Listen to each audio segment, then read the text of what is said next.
നമസ്കാരം. എല്ലാ പ്രിയപ്പെട്ട പ്രേക്ഷകർക്കും നല്ലൊരു ദിനം ആശംസിച്ചുകൊണ്ട് നമ്മൾ ആരംഭിക്കുകയാണ്.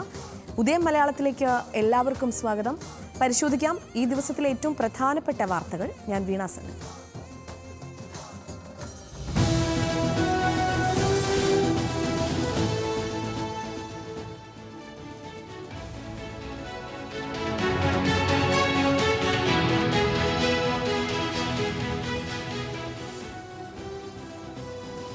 പുതുചരിത്രമെഴുതി വിഴിഞ്ഞം ട്രയൽ റൺ ഉദ്ഘാടനം ഇന്ന്.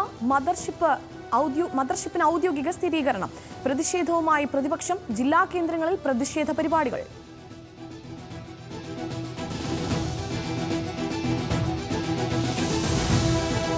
തൃശൂർ മേയർക്കെതിരെ തെരഞ്ഞെടുപ്പ് കമ്മീഷനെ സമീപിച്ച് കോൺഗ്രസ്. കൗൺസിൽ യോഗം വിളിക്കാത്തതിനെതിരെ പരാതി.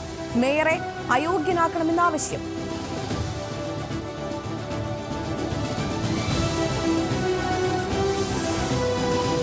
പകർച്ചപ്പനിക്ക് പിന്നാലെ ആശങ്കയായി H1N1. മലപ്പുറത്ത് 12 പേർക്ക് രോഗം സ്ഥിരീകരിച്ചു. ജില്ലയിൽ ജാഗ്രതാ നിർദ്ദേശം.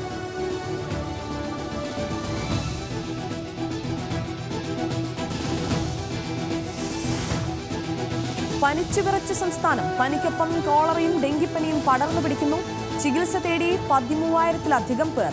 145 പേർക്ക് ഡെങ്കിപ്പനി. തിരുവനന്തപുരത്ത് 5 പേർക്ക് കൂടി കോളറ സ്ഥിരീകരിച്ചു.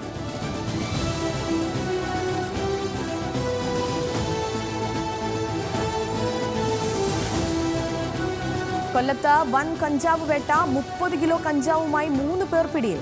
പിടിക്കപ്പെട്ടവരിൽ കാപ്പ കേസ് പ്രതി.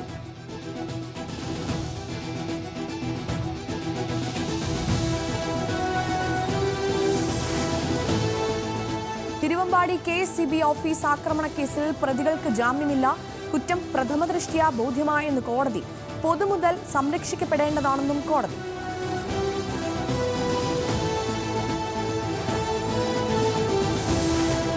മന്ത്രിസഭാ ഉപസമിതി രൂപീകരിക്കും. തീരുമാനം വകുപ്പുകൾ തമ്മിലുള്ള തർക്കങ്ങൾ പരിഹരിക്കാൻ.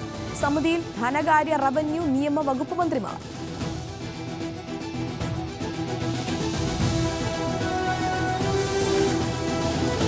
ED അറസ്റ്റ് ചോദ്യം ചെയ്തുള്ള അരവിന്ദ് കെജ്രിവാളിന്റെ ഹർജിയിൽ വിധി ഇന്ന്. സുപ്രീം കോടതി വിധി പറയുന്നത് കഴിഞ്ഞ മെയ് മാസത്തിൽ വാദം പൂർത്തിയായ കേസിൽ. കേസ് മദ്യനയ അഴിമതി കേസിലെ ED അറസ്റ്റ് ചോദ്യം ചെയ്ത് നൽകിയത്.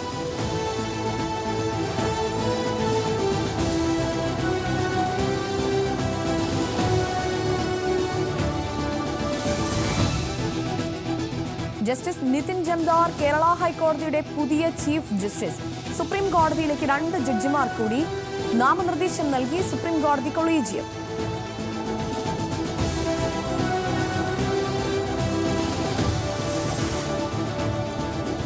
ഇന്ത്യയുടെ ശ്രീലങ്കൻ പര്യടനത്തിന്റെ മത്സരക്രമം പ്രഖ്യാപിച്ച BCCI. 3 വീതം 2020 ഏകദിന മത്സരങ്ങളും ഇന്ത്യ കളിക്കും. 2020 പരമ്പരയിലെ ആദ്യ മത്സരം 26-ന്. സീനിയർ താരങ്ങൾക്ക് വിശ്രമം അനുവദിക്കാൻ BCCI.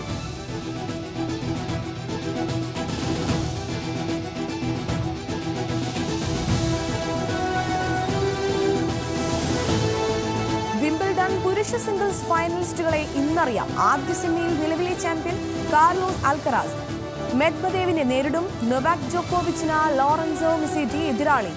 വനിതാ ഫൈനൽ നാളെ.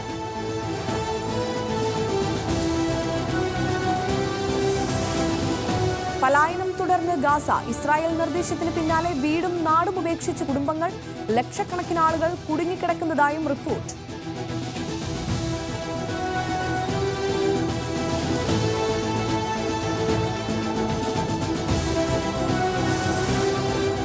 അഗ്നിവീറുകൾക്ക് CISF-ൽ 10% സംവരണം നൽകാൻ നിയമ ഭേദഗതി നടത്തുമെന്ന് കേന്ദ്ര ആഭ്യന്തര മന്ത്രാലയം. അർദ്ധ സൈനിക വിഭാഗം റിക്രൂട്ട്മെന്റിലും ശ്രദ്ധേയമായ മാറ്റം വരുത്തും. സബോർഡിനേറ്റ് റാങ്കുകളിലേക്കുള്ള നിയമനത്തിനാണ് ആദ്യഘട്ട സംവരണം. അഗ്നിവീർ സേവനം പൂർത്തിയാക്കിയവർക്കാണ് ആനുകൂല്യം ലഭിക്കുകയെന്നും ആഭ്യന്തര മന്ത്രാലയം.